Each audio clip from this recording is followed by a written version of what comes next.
So, ayan sabi niya, halos lahat daw nakinat-nat na beauty and brain, tapos super achievers, talented na bata. Siyempre, mana sa mami, di ba? Beauty na brain pa, section 1 gumamela.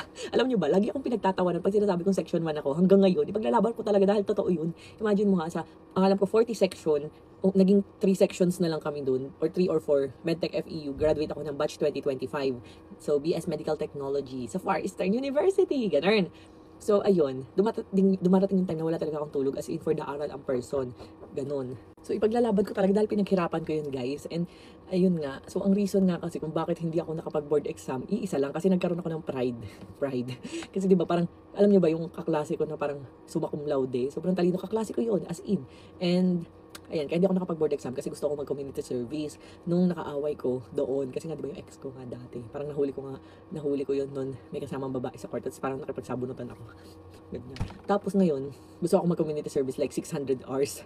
Ibalik-balik ko daw yung mga ID, parang gano'n. Ibalik-balik ko daw yung mga ID ng mga tao. Tapos mainitan ako, mabibilad ako sa araw. And sabi nung nanay nung girl nun is ano, bakit hindi siya napapagod? Bakit hindi siya nag-community service? Ganyan. Pero may parusa din kasi yung girl, no? So, yun yung parusa ko. E then, ginawa ko, pagka-graduate ko, nag-open ako ng mga business. Nagsimula ako nun sa pet shop. As in, rent ko nun is parang, di ko alam kung 15K.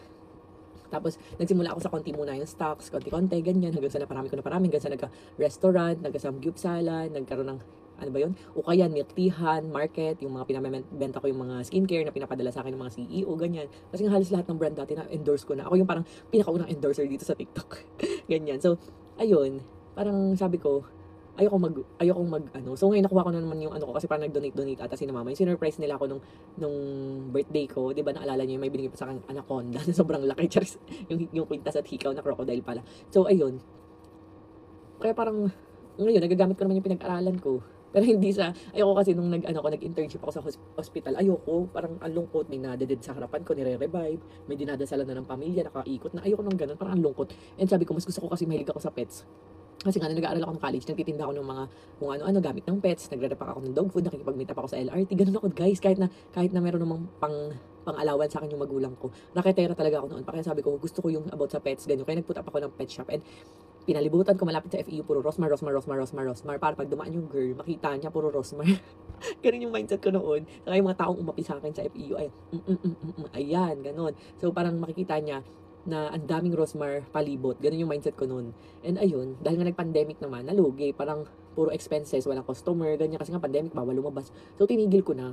And ayun, nakakatawa naman na pinagpatuloy naman ng mga kapatid ko yung shop doon. Ayan. So, sabi ko, bahala na kayo dyan. Ayoko na. So, nag-focus na lang tayo sa skincare. Yun yung kwento. And ayan, feeling ko sa akin talaga nagmana yung anak ko. Sa akin talaga nagmana yung anak ko. Dahil